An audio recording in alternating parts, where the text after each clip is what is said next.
Hello everyone, Carla here from Documenting the Journey. Today I am talking everything bullet journaling. So I've been on a journey, y'all. So I started really bullet journaling in 2001, so last year. I got a lot of inspiration from Instagram. I was overwhelmed with all of the planner options and planner choices, and of course I had over-purchased and I just needed something super simple. And so I started looking up the bullet journal method and I decided I was going to try it. I started in a passion planner. This is the very first bullet journal that I had. I then moved to, for this year, the Zequins A5. These are all A5.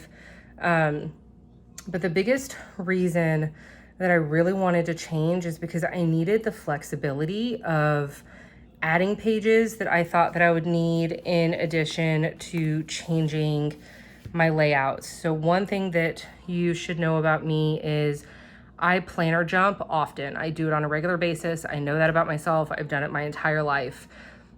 I am super busy during certain seasons and I'm not as busy during other seasons. And I know when I'm busy, I need to time block and I need hourly. When I'm not, I just need a to-do list.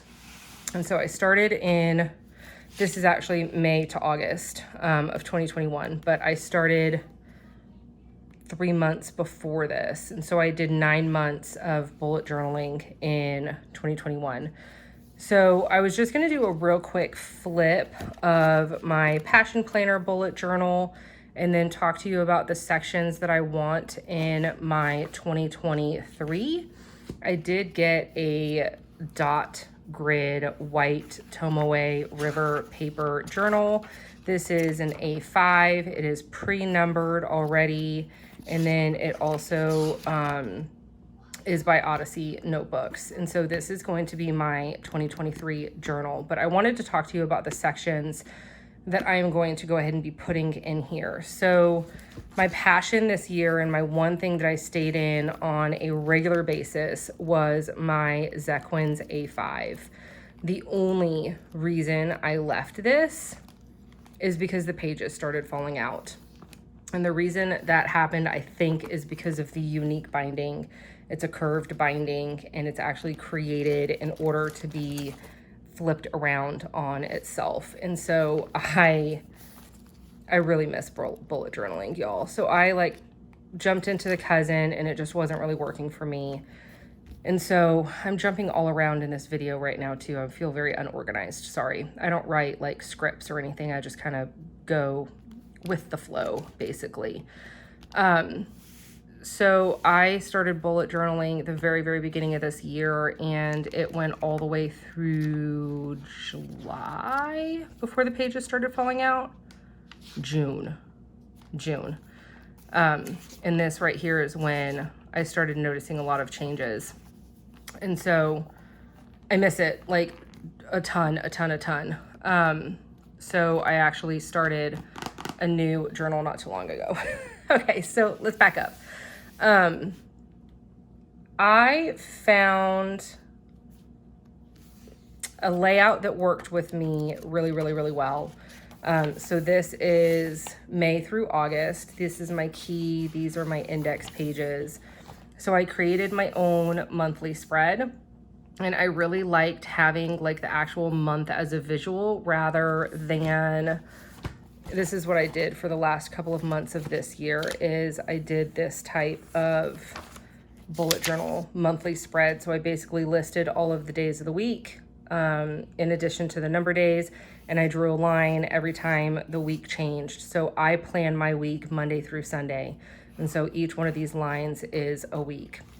And so I did this just because I needed to jump into something quickly and I didn't want to take the time to do like a full setup of my monthly views for the last couple of months of the year. So I have all of this. I loved this layout because I had my goals, I had my tasks list, I had any additional notes, and then I had all of my information in my monthly. My monthly, I've said it before and I'll say it every time I do a video, it is my main layout. It is where I go for absolutely everything. Appointments, school schedule, vacations, anytime I have like a big ticket item, like this is the day that you have to do swim enrollment for my kids. It opens at 8 a.m. It essentially is fully booked at like 8:05. So I needed to remember that, so I put it in here. Like everything goes in here. And then from here, I kind of dabbled a little bit in May, and I decided I was going to do a week on 2 pages just as a task list. It worked okay. It wasn't like my favorite. And then I decided to do a kind of Hobonichi type spread here where I did the weeks over here, my task list, and then a single page also for the week. Again, it worked okay. It wasn't really my jam. This is where I really started falling in love with bullet journaling. So I have my week over here, Hobonichi Weeks style, my task list for the entire week, and then I have a day per page. So I have, this is repeating every single week. I have my week at a glance, Monday, Tuesday, Wednesday, Thursday, Friday, Saturday, Sunday, and then another week at a glance, Monday, and it repeats every single week. I did actually change it up just a little bit in July. So you'll see like every single day was the exact same. And I even took this like on vacation with me, and I just kind of journaled about like trips and stuff that we did. And then in July, I color coded we were just so busy in July. I needed color coding for the kids. And for additional things, I did all of my MakseLife goals down here, which I was so in love with.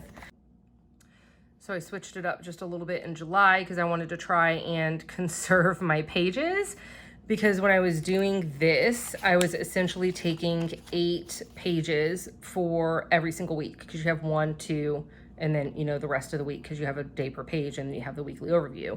And I was like, holy cow, I am going to be using the crap out of my bullet journal, and I'm not going to have enough space at the end, because as you can see, it only lasted me 3 months. And so I decided to do a task list like this, and honestly, it worked really well. But I did actually miss, after the month of July, I really did miss having the day page, because I did a lot of notes, I did a lot of journaling. I was still able to have my time blocking.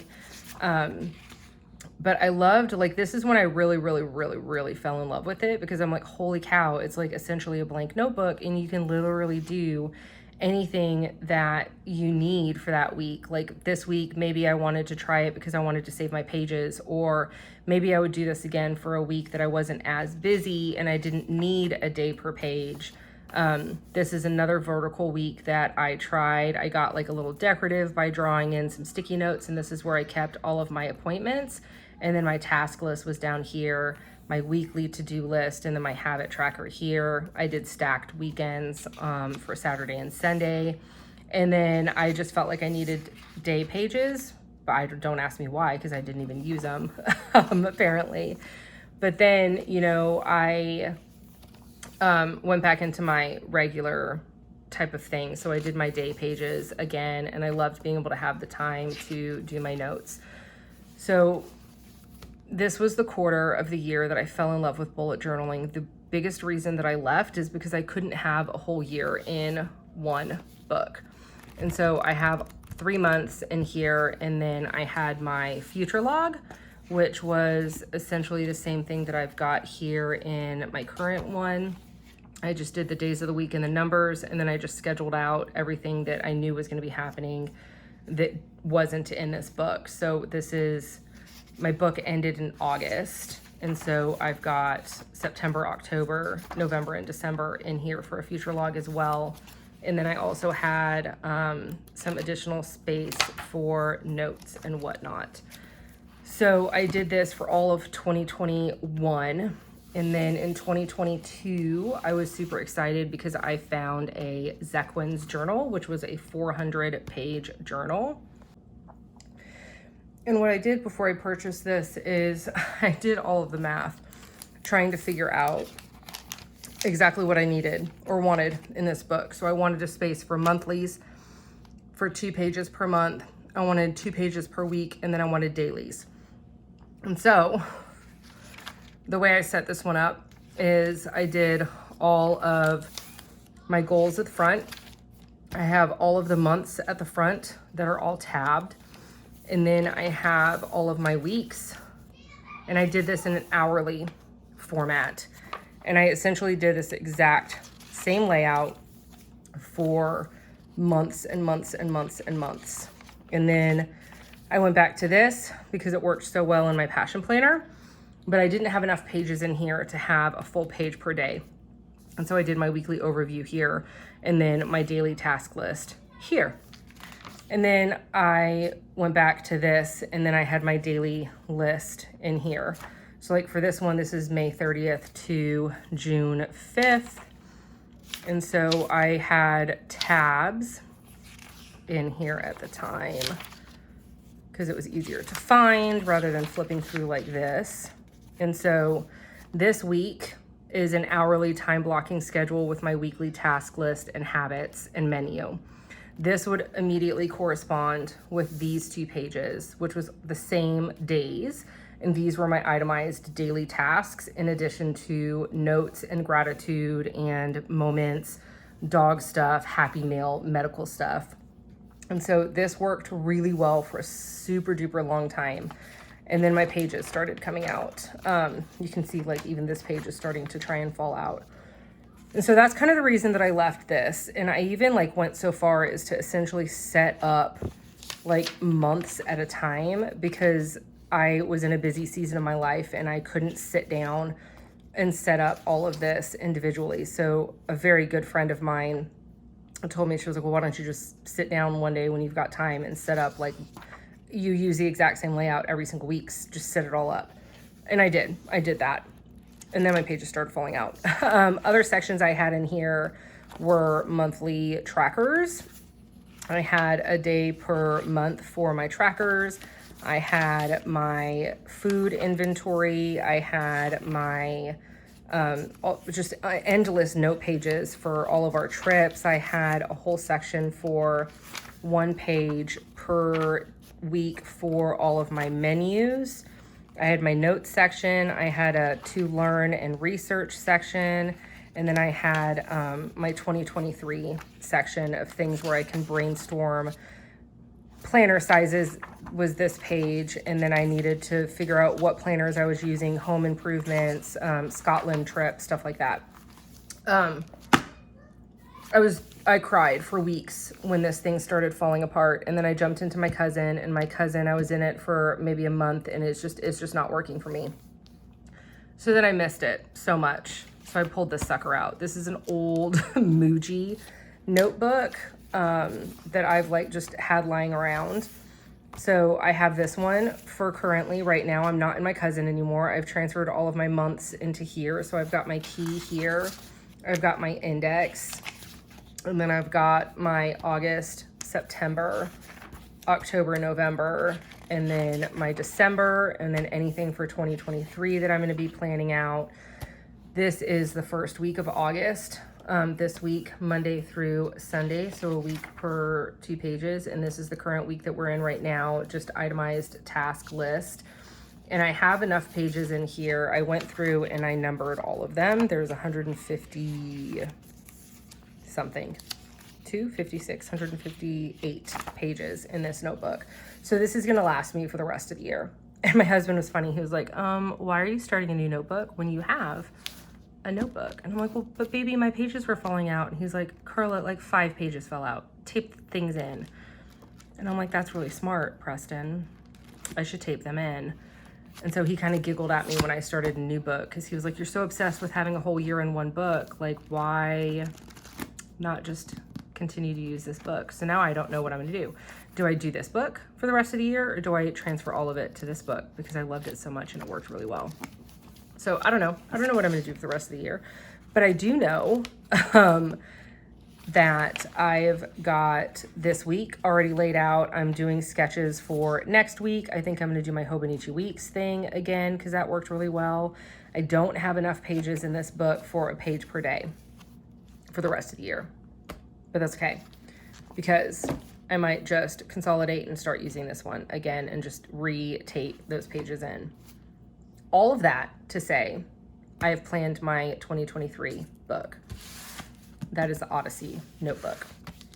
So this is a journal that I found through just like massive Googling. It's a 500-page Tomoe River white pre-numbered dot grid journal.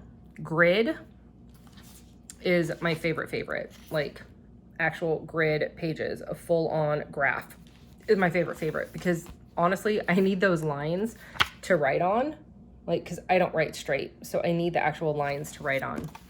So I was a little nervous when I found this, and it's a dot grid, and the dots are really light, but they're still visible. And so I can still draw all of my layouts, and all of the pages are numbered. And so what I did is I went through and I counted all of my grid spacing and things that I needed. So I know how many spaces are vertical, how many spaces are horizontal. And then for my monthlies, what my grid spacing was gonna be for my monthlies. And so I've pre-drawn out all 12 months. So this is January through the end of the year. So January through December. And then I've also done the math. So I needed 25 pages at the beginning because I have 2 pages per month, and then I have my 1 page for my index. And then I figured if I wanted to do, and I have 2 pages for future logging. If I wanted to do this in my new bullet journal where I had a weekly overview and then a page per day, I would need 8 pages per day. Or excuse me, 8 pages per week. So 8 pages per week times 52 weeks is like 416, I think. And so what I did is I set aside 416 pages for an entire year. So I can have all 12 months. If I need it, I can have a page per day. If I don't need it, that's fine. I'll just have extra note pages at the end of the year, and I can just do a 2-page per week, like what I'm doing in here. But not only do I have enough pages for a page per day and 12 months, I also have additional pages. I've got like 447 to 500. So I have, 20 or so additional note pages, which is great because I've already filled up like 6 or 7 note pages in this new journal. I've got my pen testing page. I have my food inventory page. I have my home repair wish list page. I have school lunch ideas. And then on this page, I'm going to do dinner ideas because we're just kind of at a really bananas busy season right now. So I still have like enough pages where I can do trackers if I wanted. I've got my book list because that's extremely important to me. And then I have all of these back here for note pages. So I'm pretty excited. I'm a little nervous because it's 500 pages. It's super thick. It's gonna get really chunky. I've never used this brand before, so I'm super, like, I've got high hopes for this journal, y'all.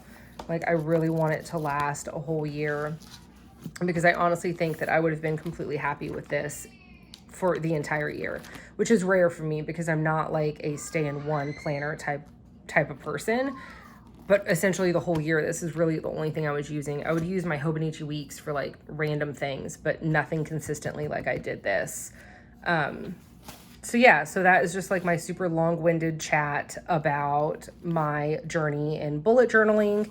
The biggest reason that I have found that this works for me is because unless I really want to, I don't have to feel like I need to be decorative. A lot of times it's just messy.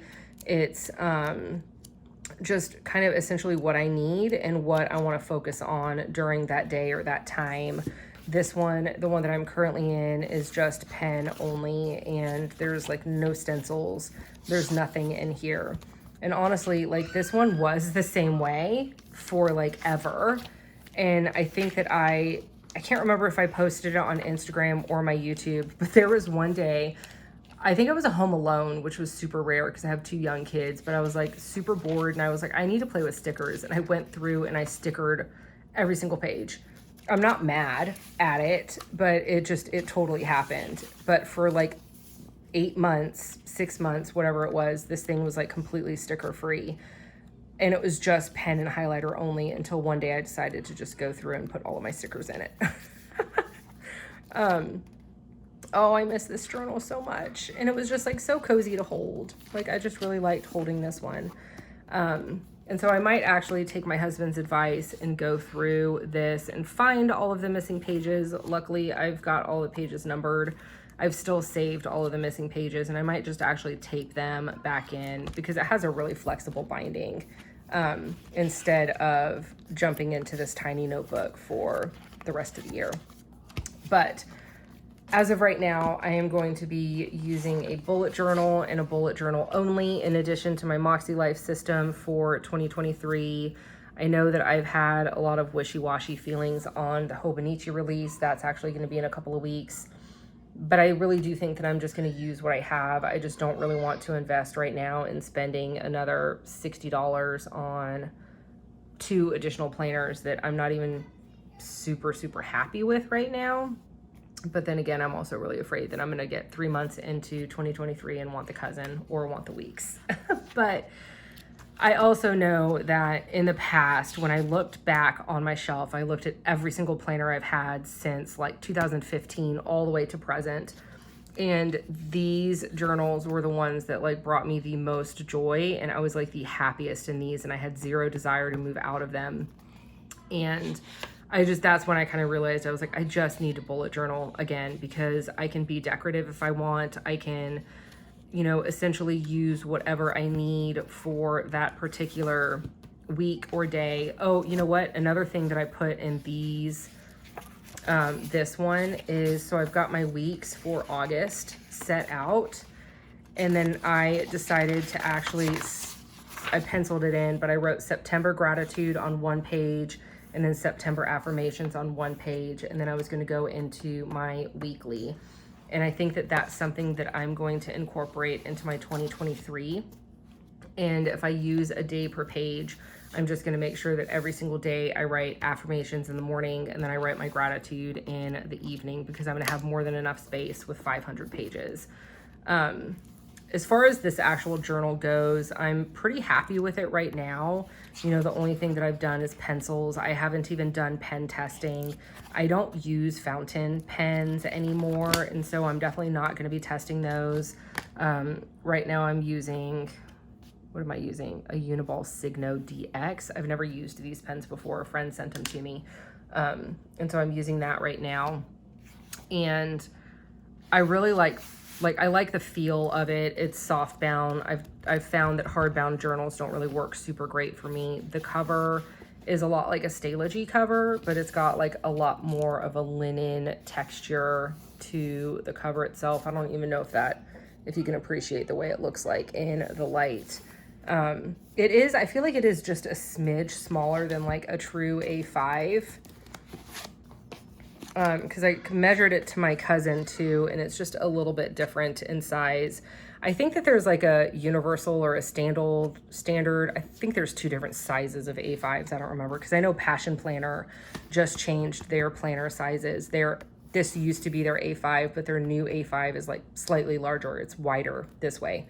And I messaged them about it, and I'm like, what is happening? And they said that they were going to like the standard A5. I don't know exactly what that means, because clearly I'm not enough of a stationery nerd. But this is, as of now, my 2023 planner. I am going to possibly do some series setup videos. Like I said, right now everything is in pencil. And then I might just kind of go through, oh yeah, you see this? When you're using rulers, please make sure that there is no highlighter on the edge of your ruler before you start sketching out your next layout. That's what happened. There was a highlighter smeared on my ruler, but you know what? It's okay. Blue is good for January, right?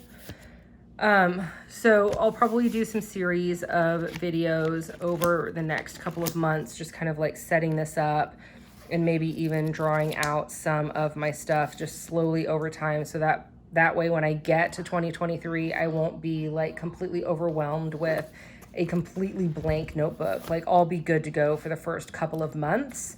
And I found that when I started doing that with this one, where I drew everything out once a month, it made me stick with the system a lot more.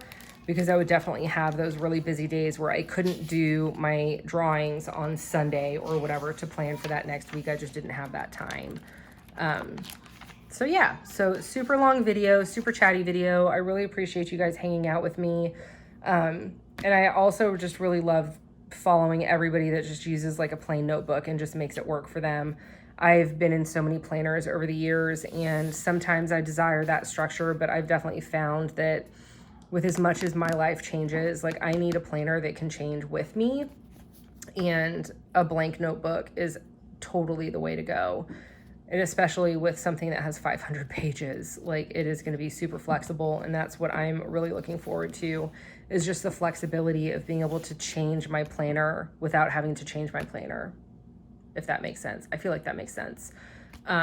But yeah, so anyways, thank you so much for sticking with me. I really appreciate each and every one of you guys that watch. If you're a subscriber, thank you. If you're new, I hope this was super helpful for you. Definitely feel free to drop down below and ask me any questions. I'll also make sure to put on my Instagram link as well. So I post pictures occasionally over there. So thank you so much. I appreciate all of you, and I hope that you guys have a wonderful day.